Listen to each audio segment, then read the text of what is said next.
With us for this one, we have the Athletics Germany correspondent at Euro 2024, Seb Stafford-Bloor, and also our data writer, Liam Tharme. Seb, I'm going to come to you first. Germany, they're looking very strong so far. They've already qualified for the knockout stages, and with relative ease, I would say. Can you break down how Julian Nagelsmann has built this team in his image, despite only taking over in September? Yeah, Michael, I think you can definitely see a sort of RB Deutschland aspect to Nagelsmann's Germany. They've kind of done away with their width, and they very much, formationally at least, sort of resemble some of the RB Leipzig teams, his Hoffenheim team of the past. Real focus on kind of vertical ball progression, no real width, accuracy, moving the ball from back to front as quickly as possible. It's been pretty impressive. I think one of the great fears going into the tournament was, would that lack of width hinder them? What would happen if they were to face a deep-sitting defence who just clogged up the middle of the pitch? Would they be able to score goals, create chances in that? So far, the answer has been yes. I think the Scotland game was more comprehensive. It was certainly a more spectacular opening night, and on occasion a bigger endorsement of what Nagelsmann's doing. But then in its own way and in its context, the win over Hungary in Stuttgart was probably equally impressive, because Germany have had a really difficult time against Hungary recently. Their last game against them, where they played in Leipzig, they lost. They haven't actually beaten Hungary since 2016, which is quite a surprising statistic. And there were periods of that game where Germany lulled a little bit. They started quite well. There was some neat football in the final third, and there was a little bit of uncertainty. You could feel some anxiety in the stands, and you were thinking, are some of their vulnerabilities in transition going to reappear? And actually, no. There was some heart flutters at times, but then Ilkay Gundogan came in and scored exactly the kind of goal that he has been accused of not being able to provide at this stage of his career. That late run to the box. Gundogan has been characterised, especially before the tournament, as being a little bit of an obstruction in the number 10 slot. And him scoring the second goal, him kind of putting the game to bed, was a really nice sort of bookend to the first two games, because it kind of put everybody on the same page. No more arguments about Gundogan's place. No more concerns for now about that lack of width. Everything's looking pretty good. Yeah, I mean, there was a lot of work to be done really after Hansi Flick. I guess that didn't really work. Has it surprised you that he's been able to get that through that much work in a relatively short space of time, Nagelsmann? I don't know. I think the fruits of his work only really began to appear on the pitch in the spring, in those games against France and Netherlands. Prior to that, when he first took over, I think the headlines were, okay, he's kind of trying to create a meritocratic culture where instead of rewarding big names and sort of just ushering in like famous players into the squad regardless of their club form, he took a few gambles. So one of the first was called up Chris Führich from Stuttgart. Most recently, the kind of the biggest headliner is probably Maxi Mittelstadt, also from Stuttgart. But Nagelsmann kind of, I suppose, flung the windows open a little bit and allowed kind of some cool, fresh air to rush into the building. I still think, and I think this is completely fair enough, but I still think 9-10 months into it, you can occasionally see Germany's lack of cohesion and some of their chemistry issues, particularly in defence. They have some very good individual defenders, Jonathan Tah and Tony Rudiger, excellent centre-backs. Every now and again, if you're being hypercritical, you can see a little bit of that lack of cohesion, which is really just a product of this group has not been together for very long. And Nagelsmann's football is technical, it's complex, and you're asking players to perform with a kind of an instinct, which teams who have been together for less than a year, and in this case, this particular team, less than 6 months, they just don't have. So I'm encouraged, but I wouldn't get carried away. I don't think this is a complete body of work yet. Liam, this is probably my bad for my account, but I kind of got used to looking at Germany squads and teams in the last few years and just thinking, oh, they're a distance off where they were. All of a sudden, I'm looking at this Germany squad now and thinking, wow, what a mixture of some wonderful, experienced talent and some phenomenal young players already operating at the top level, showing what they can do as well. I mean, this is one of the strongest squads at the tournament, isn't it? Yeah, I think strongest, probably one of the strongest in terms of balance. It's all about having the mix of profiles, right? Because when you've got 26 players, you need players that can complement each other, that can work together. I think at least the English perspective for a long time was that Germany were just sort of packed with number 10s with advanced midfielders and couldn't find a way to either pick the right ones that worked together, or with enough attacking balance that you could then still defend, still counter-attack, defend counter-attacks.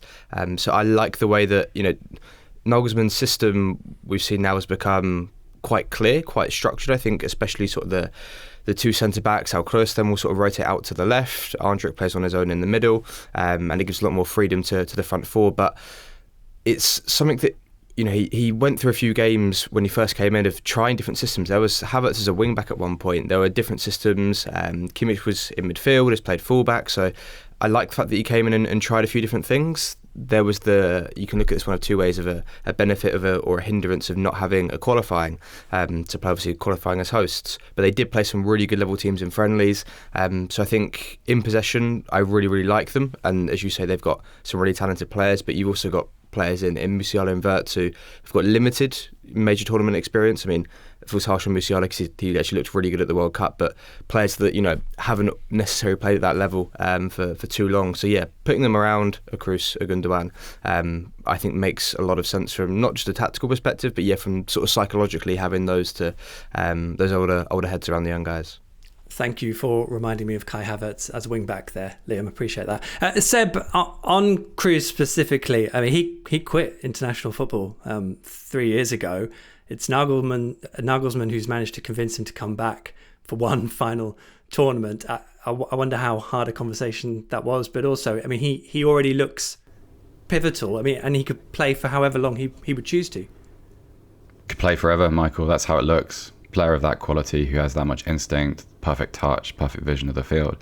You talked about Nagelsmann trying to convince him, and really he did, because Nagelsmann spoke about this on the eve of the tournament. He talked about what happened during their conversation, and Kroos said to him, well, I'm not coming back for this, kind of gesturing at what Germany's form had been like for the last couple of years. So what are you going to change? What's going to be different? And they had a conversation. Nagelsmann didn't he didn't reveal exactly what happened during it, but he obviously laid out his plans for how the team would play. And and in Nagelsmann's words, Kroos just said, all right, let's rock. And that was it. Off they went.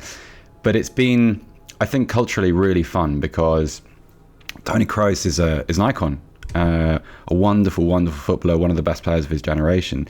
And you kind of have this dual situation where, yes, he's pivotal to the team, but also for a lot of the Germany fans who are in the stadiums, it's the last chance to see him. And there's this great respect. So I don't know if this comes across on television, but every time he goes over to take a corner, you can see that outpouring of respect and gratitude happening within games where the outcome is still uncertain. And yet it's kind of this wonderful little side plot. But yeah, he's also played extremely well. Like, it's not just a victory lap. He has, if you look at his sort of passing range and his work in kind of spreading the play around against Scotland, and finding the little weaknesses and the gaps with that big cross-field pass that he loves to play, which I'm still uncertain as to why neither team that's played against him has pressed him. Liam's the smart mind for that one. But he's been great, and it's not just a cliche. It looks like he could play for another 5 years. Liam, can you answer that? I mean, it does seem like an obvious thing to just do. Yeah, I mean, I think the fact that he tends to pull out of sort of position a bit more, you then get the knock-on effect of if midfielders start jumping out, and Scotland did it a bit with John McGinn off the right, where he sort of tried to arc his run to sort of press Kroos away from sort of the left-hand side, and Germany then got really good number 10s further forward. So if your midfielder comes from a deeper position, then suddenly a Florian Wirtz, an Ilkay Gundogan or Jamal Musiala is unmarked, and they can sort of pass it around that way. So I guess it's really the strength of Kroos as a player, but then also the system that he's in, where, as Seb says, he's got that pass where he can hit it across the pitch. He can go down the line to his left back. He can go through midfield. So he's got all the options to play. Well, I think they have to. I mean, Nagelsmann's idea for this team is so specific that if they don't, they're not going to play. And Nagelsmann has made some bold decisions already. Look at the personalities who've been left out. Leon Goretzka, Mats Hummels. Like, it's pretty clear that you either buy in or you don't feature. But I also think it would be remiss not to mention that there's an attitude around the national team which is kind of new. Like, since 2014, there's been a real distance between the national team and the German population. To give you an example, by the time in 2018, I think 20 million people watched the German national team's games in the World Cup in Russia. by 2022, with all the things that were associated with the World Cup in Qatar, that had fallen down to about 11 or 12 on public broadcasting television. This tournament, it's back up above 20. It's bounced immediately back up. And the attitude and atmosphere around it is, I would say euphoric. It's probably a bit strong, but it's a good news story. And I think that helps. So you're right. People are buying into kind of what Nagelsmann wants to do. But I think there's things like Major Tom, Peter Schilling's song, and also the pink away shirt, all these little factors that are kind of being worked into the kind of the story around the national team are helping. And there's an energy to it that probably makes it very easy to buy in, because you'd want to be part of this as a player. And I think Musiala is a really good example, because Musiala did not have a particularly good season at Bayern Munich, in the sense that he had moments where he showed just how good a player. He's exceptional, yes. But this tournament, I don't think you'd find anybody who would be able to remember a better Jamal Musiala performance or two better Jamal Musiala performances than the ones he's given against Scotland and Hungary. He's been absolutely mesmerising. And while, I'm a huge Florian Wirtz fan, I think he's a world-class player, but I think Musiala belongs perhaps on a slightly different plane. And Nagelsmann seems to have been able to find a perfect role for him, which is a challenge in itself, because for a long time it was assumed that you would never be able to accommodate Musiala and Wirtz at the same time in the same team without having to encourage a kind of Lampard-Gerrard situation where someone suffered or someone was reduced throughout their international career. And it's been an absolute triumph. And so it's kind of me inverting your question. Why wouldn't you buy in? Because there are so many things that are going well and so many players are being lifted as a result of playing in this side at the moment. Well, I'm bought in now you've said that. And I just love the smile on Musiala's face. He seems to be enjoying himself considerably at the moment. Obviously, everyone in Germany wants German success, Liam. Pretty much, I've made a generalisation there. But in terms of everyone else at Euro 2024, Liam, they want to break them down and pull them apart. What is it that makes them so difficult to play against Germany?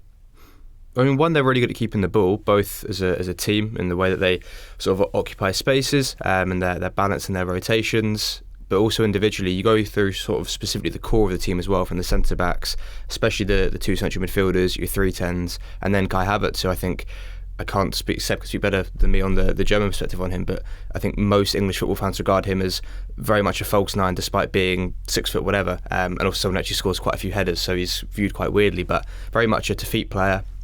So lots of players where you can say, okay, we've got 3 or 4 realistic passing options through lines, we can keep the ball. They're really quite good at sort of playing those good central combinations where you can get sort of Gundogan on the half turn, or you can get Wirtz on the half turn, Musiala on the half turn. Likewise, they can hit switches. We've seen from both sides those cutback goals from one of the fullbacks, from Kimmich, or from Mittelstadt into one of the number 10s. So different ways to hurt teams, different ways to score goals, and also that individual quality. It was what Marco Rossi said after the Hungary game, where he said, like, tactically we were actually quite good for most of it. Our defenders probably didn't jump out quite aggressively enough, but he was like, it's a team of world-class players, and when you balance them all together actually quite well, they're really, really hard to stop. And the really interesting part from Nagelsmann's perspective is when he first came in his first interview, he was sort of asked the classic, what's your philosophy going to be? How do you want them to play? And he was like, it's not going to be as complex as club football. We're going to have a structure in place, but it's more so players have something to fall back on, because there's going to be difficult moments. I guess it's sort of when the pressure kicks in and when they come under the cosh a bit in games. So I don't know if that's purely just sort of tactical, whether he knows the players as personalities, or knowing sort of some of them aren't hugely experienced in major tournaments, but I thought that was a really smart way to approach it. And ironically enough, I think they do look like one of the more club teams at the tournament, despite clearly not trying to do that. But that's probably because he's managed to sort of copy and paste a lot of the club roles, I think, into the national side. I think that's a really something that's fascinating me, I must admit, at the moment, Liam, is how you bring in those club aspects into international management. And I don't know if we've seen that crossover and bleed in as much, but we've also got Ralf Rangnick with Austria. They look like a Ralf Rangnick team, even though he's got obviously such a limited period of time to instill that in them. It must be difficult, but is that also a trend that we're seeing now? Yeah, a bit. I think I'd file Slovakia under that category, not to be actively hipster, just a team that I was looking at in qualifying under Calzona, who was obviously job sharing with Napoli, and they have a lot of similarities in terms of their build-up approach, their formation, obviously someone like Lobotka at defensive midfield. So I think that's natural as a lot more coaches sort of cross the divide, that there's going to be a bleeding of that in terms of wanting to take sort of knockout ideas that you're perhaps seeing as well going the other way, and sort of how someone like Guardiola or Arteta might approach sort of pragmatism is the wrong word, but being a bit more defensive, and sort of, you know, that was a thing with the big guys at fullback now, and sort of defending wingers. So yeah, I think for better or for worse, and a lot of people would probably say worse in both instances, that I think you're getting a lot of crossover, and that's probably because a lot of countries now, I think, are moving away, and you probably file Spain under this too, from being too hell-bent on a sort of national footballing identity and being sort of completely fixated on that, and saying we're prepared to go a slightly different route and build it more around the players that we've got rather than what historically might have been successful for us. Let's move on to Nagelsmann and his future, shall we? Seb, it's interesting because his sacking from Bayern Munich, it felt like a big surprise at the time. How did he manage to bounce back so quickly from that, do you feel? I don't feel as if what happened to him at Bayern Munich really impacted his reputation, because for a couple of reasons. I think generally it was seen as a very harsh move. If you remember, when he departed the club, they were still on course potentially for a treble. So it was a difficult one. Also, it was blamed at the time on non-footballing matters. There were some issues with board members. There was some conversation about how he dealt with adversity. There was a moment against Borussia Mönchengladbach where he took issue with some refereeing decisions, and some of the club elders took a little bit of a dim view of the way he did that and the way he handled himself. But I don't think as a result of that anybody kind of reclassified him as a coach. Even when he did leave, there were people who spoke out in the press. I mean, Joshua Kimmich was one of them. He talked about how much he liked working with him, and how much he appreciated his kind of detail-orientated approach and the way that he worked with younger players. So it was one of those. I suppose the line to draw, it's not quite the same, but it was a little bit like when Abramovich's Chelsea used to sack head coaches. It didn't work, and it wasn't quite the right moment in time for Julian Nagelsmann to be managing that group, an aging veteran group of players who had won so much and who were really in need of renewal. But it might be in the future. And I think your next question is going to be, well, they kind of wanted him to come back before they landed on Vincent Kompany, which kind of endorses that. I know, just imagine being Julian Nagelsmann and getting that call saying, oh, we want you to come back. I'd be interested to know how he felt about that, Seb. And he must have clearly learnt still from that time at Bayern. We know he's in contract with the German setup until the World Cup in 2026. How long, though, do you see him staying with Germany?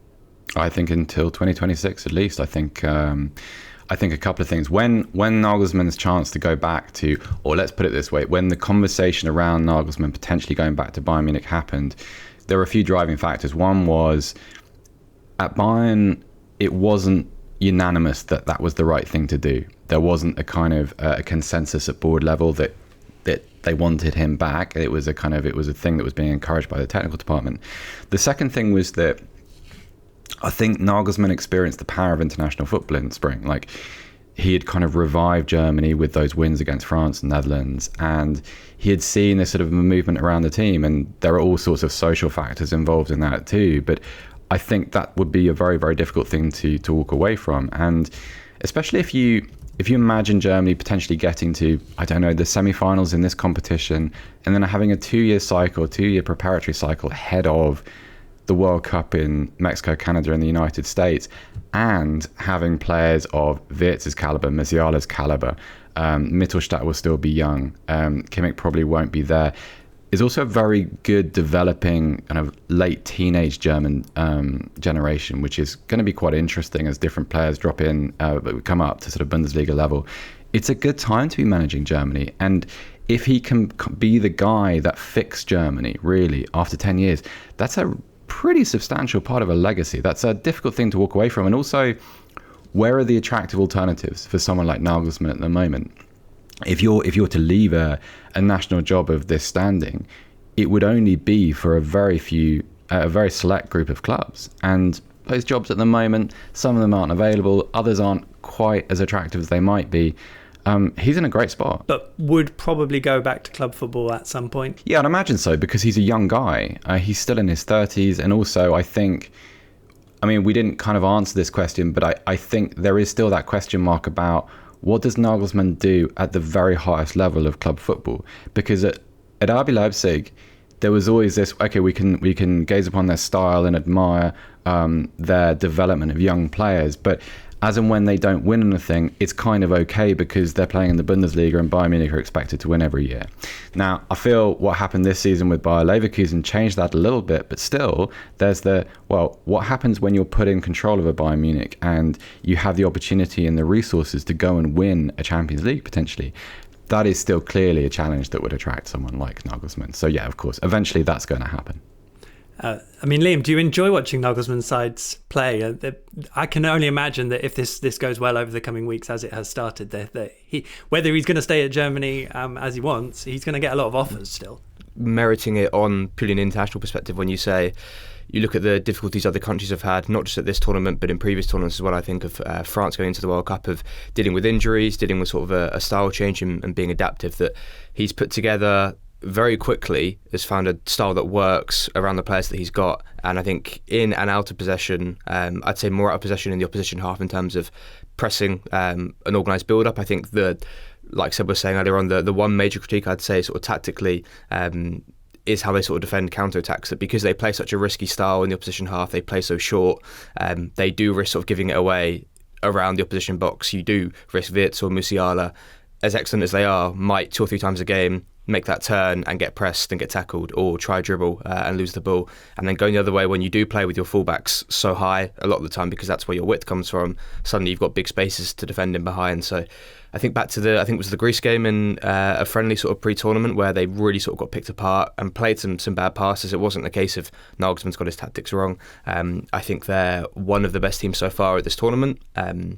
And the fact that they've only conceded once, I think, is pretty good when you look at some of the goals and the way some of the goals have been conceded. So that is a real strength. But I think that'll be a real big test when they do get into the knockouts, to see how they can stack up against a team where Hungary were quite threatening, I thought, on the break. Scotland definitely less so. But against a real top nation, they're not going to need as many opportunities to really do some damage. So, Germany's hopes of winning Euro 2024. Let's just go there, shall we? One perceived weakness, I guess, Seb, is Manuel Neuer in goal. There were a lot of question marks over him going into the tournament. Personally, maybe not so convinced by the little bits that have been seen of him in the first 2 games. You've written a piece on his inclusion, and it is quite a divisive topic in Germany, yeah? Very much so. I mean, Manuel Neuer is in the unenviable situation of being kind of compared against peak era himself, really, because that's what happens to great players. Like, they will always be judged and measured against what they used to be. Certainly before the tournament started, and you mentioned that game against Greece, Manuel Neuer had a pretty bad moment which led to Greece scoring. Clearly everybody remembers what happened in the Champions League semi-final at the Bernabeu against Real Madrid, and what you have is this really difficult situation where he's actually playing pretty well. Like, his performance against Real Madrid across those 2 games was very good. His performance in the preparatory friendlies also very good. Nagelsmann made the point after them of saying, listen, you can try and, to the journalist, you can try and start this conversation, but actually we'd have lost those games without him. He played very well. At the same time, you have a kind of a weird situation where his number 2 plays for a huge European club. Marc-Andre ter Stegen often plays extremely well for Barcelona. He's an excellent goalkeeper. And yet, he's never really been convincing at national team level. There isn't a body of evidence, a body of work at national team level, which kind of makes the case for him to be included again instead of Neuer.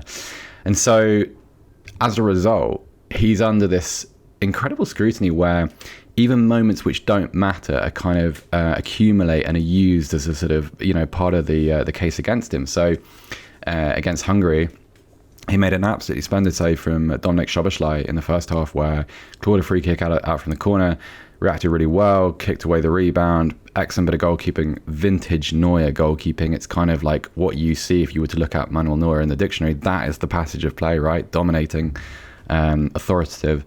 And yet, well, he fumbled a shot that might have gone in had the offside flag not gone up. It was headed in by Salai. And then in the second half, he misjudged a cross, which in a lot of people's minds, you're not thinking about what's happening against Hungary. You're thinking, well, what happens if he does that against France or against England or against Holland? And so that's the situation. And it's again, I mean, multiplying the controversy and the difficulty of it is that leg injury he suffered. So in December 22, everybody knows that he broke his leg. I think it's a little bit misunderstood just how serious that injury was. He shattered his lower leg skiing and he was out of the game for 10 months. And so that's in people's minds too. So anytime you see a Neuer moment which doesn't quite live up to expectation, or is not sort of live up to the standard that he himself set, you're thinking, oh, is his reach quite as effective as it used to be? Is his spring off his right or left leg good enough? And it's just a topic full of subplots, and it's not going to go away, and it's going to be kind of game by game. And you're also in a situation now where, like, when he plays really well, you kind of have exaggerated reports of it. So sort of Bild in the aftermath of the Hungary game, tossed around quite a few sort of superlatives, which even Manuel Neuer and Manuel Neuer's family would have said, I played pretty well, but I wasn't maybe that good. It's like you oscillate between these two very, very contrasting positions. And Germany loves a goalkeeping controversy, Michael. I mean, I think it's as simple as that. But it's it's not going away. This is going to last for as long as Germany are in this tournament. I mean, I don't think that's just a German disposition. I would probably add, but that's all part of the fun. Getting completely ahead of ourselves, why not? Germany have already qualified. Germany and Spain, if they do both top their groups, it does look like they could face each other in the quarterfinals, which seems a bit early for two teams who've looked very good. Liam, I mean, who looks best equipped to get the better of Germany, would you say, having seen them all? I mean, Spain certainly looked good recently. Yeah, again, it's then who gets drawn against who, right? I'm very mindful that we're looking at a tournament from a very logical perspective, and international tournaments rarely sort of play out in that way. I think any team with a real transition threat and pace in the forward line will fancy themselves. I think perhaps maybe England to a degree in that regard. I think definitely France, though they probably, I think, will end up on opposite sides of the draw, all things considered. But yeah, there's quite a few teams. I think wing-back systems as well can look particularly threatening against them, because they've just got that extra body at the back, so they can sort of go man for man on the centre-backs. They can then release a wing-back. And it's probably going to need Germany more than ever to, I think, be a bit less ball dominant than they have been in the first two games, and that's fair enough. I think one, as the host nation, there's an onus on them to do that anyway, and I think two, having had two bad World Cups and a not great Euros previously, that there's probably a fair point to prove as well that they can win games and they can play good enough football. But when it gets to the knockouts, as Nagelsmann will know, knockout games are there to be won. They're not there to be played. So I think being a bit more, they'll press, of course, but I think dropping in, sitting in shape a little bit more, maybe not quite as deep as England. I can't imagine how the German reaction would be to that compared to the English reaction. But showing those different sides to their game defensively, I think will be important to protect the space a bit more. And just to finish with Seb, I mean, what is the minimum requirement for Nagelsmann and Germany at this tournament? It's a funny thing to say, Michael, but I don't think it's even being considered. It feels very much like people are just enjoying the moment. There's a lot of cultural reasons for that. Germany could do with a bit of a distraction as a society right now. And I think people are enjoying living in the moment of the tournament. Pragmatically, you'd like to say semi-finals. I think a lot of people... head over heart would probably agree with Liam's analysis. There are clear vulnerabilities to this team, and you would probably not favour them against a France or a Spain. And I think there are other teams that could cause them issues. I think Portugal could be a bit of a problem, a bit of a thorn in their side if they were to come across them. England too. But yeah, they're certainly strong enough to go deep. I think if you have to adjust your kind of expectations based on what's happened. I think a lot of people in this country are relieved that they're out of the group stage with such ease, given what happened in 2018 and 2022. And Euro 20 wasn't much better because it was a pretty limp exit to England at Wembley.